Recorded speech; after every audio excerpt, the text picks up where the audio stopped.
melaporkan. Pihak kepolisian masih terus melakukan penyelidikan untuk mengungkap kasus meninggalnya Wayan Mirna Salihin usai minum kopi di Cafe Olivier di Grand Indonesia. Ada fakta yang ditemukan polisi dalam menyelidiki kasus ini, yakni teman dekat Mirna, Jessica Wongso, membuang celananya setelah Mirna meninggal dunia. Direktur Reskrimum Polda Metro Jaya Kombes Pol Krisnamurti mengatakan pihaknya telah memeriksa pembantu Jessica Wongso terkait kematian Wayan Mirna Salihin. Krisna menjelaskan dari pemeriksaan tersebut pembantu Jessica membenarkan telah membuang celana Jessica yang dikenakan Jessica saat bertemu Mirna di Cafe Olivier di Grand Indonesia. Menurut Krisna, pembantu Jessica mengaku telah diperintahkan untuk membuang celana tersebut pasca Mirna tewas usai minum kopi di Cafe Olivier.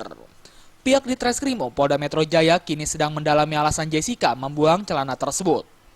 Apa sampai dicari-cari, Pak? Gitu loh, kayak kami itu cari bukti celana, nggak ngomong, tapi yang ngomong pengacaranya sendiri gitu kok jadinya. Kalian tanya, saya tanya sama yang ngomong lah.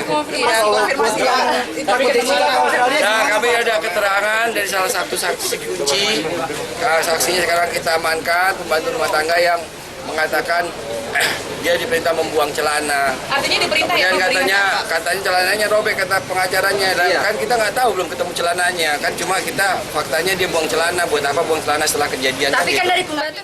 Sementara itu, menurut kuasa hukum Jessica, Yudi Wibowo Sukinto, pembantu Jessica lah yang bertanya kepada Jessica untuk membuang celana tersebut karena sudah sobek.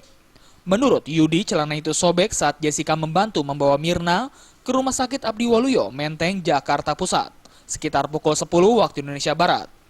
Rabu, 6 Januari lalu, Mirna dibawa ke rumah sakit karena kolaps dan kejang usai meminum kopi Vietnam di Cafe Olivier.